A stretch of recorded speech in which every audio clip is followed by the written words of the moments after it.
Hello friends, welcome back to my channel. This is Gargi's artwork. আজকে আমি আবার একটা চোকার ডিজাইন শেয়ার করব বলে চলে এসেছি। তো আজকে আমি ক্লে দিয়ে একটা কাঠগোলাপ বানাবো ফার্স্ট টাইম। এটা একটা বান্ধবীর ইচ্ছা ছিল, এরকম একটা সরস্বতী পুজো এসে পড়বে, তো আমাকে বলেছিল বানিয়ে দেওয়ার জন্য। জাস্ট তার জন্য এটা বানানো। তো এটা জানি না কবে এটা আমি পোস্ট করতে পারবো। তো যাই হোক, আমি এটা ভিডিও করতে পারিনি বানানোর সময়। তো এটা আমি কালার করাটা দেখাচ্ছি এবং টার্সেলটা পরানো দেখাবো। তো এটার মধ্যে আমি বেস কালার হোয়াইট করে তার উপরে আমি লেমন ইয়েলোটা দিচ্ছি। এই যে কাঁপছে ক্যামেরাটা খুবই, কারণ বাঁ হাতে আমি ক্যামেরাটা ধরে এই কালারটা করছিলাম। তো তারপর আমি এটার মধ্যে আবার ডিপ ইয়েলোটা দিয়ে নিচ্ছি মাঝখানটা। তো মোটামুটি কালার করা আমার কমপ্লিট। এটা ড্রাই হওয়ার পর আমি একবার কোটিং করব ভার্নিশের। তো এরপর আমি এই যে ইয়ারপিসটা রয়েছে এটাতে হোল্ড করতে হবে, যেহেতু এটা বসা করতে চেয়েছে সে, কিন্তু বসা করার জন্য আমার কাছে কিছু ছিল না। তার জন্য আমার কাছে কিছু পিন আছে, সেই পিন থেকেই আমি এটাকে হোল্ড করার চেষ্টা করব, ইয়ারপিস দুটো। তো দেখতে থাকো। এরপর আমি টার্সেলটা পরাবো। ডলি সুতো দিয়ে আমার আগে থেকেই পাকিয়ে এই টার্সেলটা রেডি করা ছিল ইয়েলো কালার দিয়ে।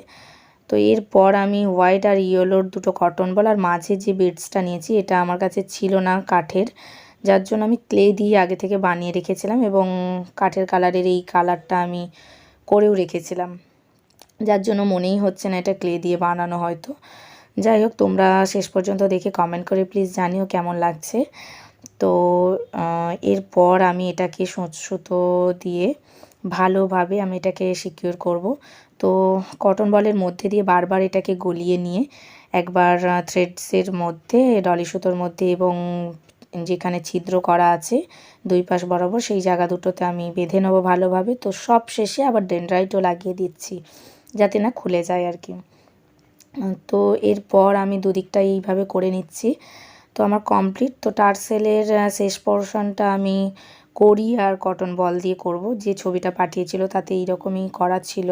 তো তাতে বিডসও ছিল, বিডসটা আমি আর বানাতে পারিনি, যেহেতু ক্লে দিয়ে বানানো অনেকটা সময়ও লাগে। আমি তাড়াহুড়ো করে এটা জাস্ট করেছিলাম, যেদিন বলেছে তারই 2-3 দিনের মধ্যে তাকে দিতে হতো। তো মোটামুটি আমার এটাও ওই একই পদ্ধতিতেই করে নিচ্ছি, কটন বলের মধ্যে দিয়ে গলিয়ে দুবার এটাকে বেঁধে নেব, আবার ডেনড্রাইট আটাও এটাতেও লাগিয়ে নেব। তো নিশ্চিন্ত থাকা যায় আর কি, তাহলে আর খুলে যাওয়ার কোনো ভয় থাকে না। তো এটা আমার তো কমপ্লিট। এরপর আমি এটাকে ভার্নিশ করব আবার 2-3টে কোটে, তাহলে অনেকবার কোটিং দিলে অনেকটা সুন্দর গ্লাসের মতন, একদম কাঁচের মতন ঝকঝক করে আর কি। তো যাই হোক, তার মধ্যে আমি এটা একটু ক্লে দিয়ে ইয়ারপিসটাতে হোল্ড করে নিচ্ছি। ওই যে পিনগুলো আমি কাটার দিয়ে একটু ছোট করে কেটে নেব, নিয়ে ক্লের মাধ্যমে এটাকে লাগিয়ে দেবো, না হলে এটা আটকাবে না, যেহেতু ইয়ারপিসটা আমার ড্রাই হয়ে গিয়েছে। তো এইভাবে এটাকে লাগিয়ে কিছুক্ষণ ড্রাই হতে ছেড়ে দেবো। তো তার মধ্যে এই যে ভার্নিশ করা শুরু করে দিচ্ছি। তো যারা যারা নতুন আমার ভিডিও দেখছো প্লিজ সাবস্ক্রাইব করে দিও পরবর্তী ভিডিও দেখার জন্য। তো একটা শেষে লাইক আর কমেন্ট তো করতে ভুলোই না। এই হচ্ছে আমার কমপ্লিট ভিডিও। ভালো লাগলে অবশ্যই একটা লাইক করো।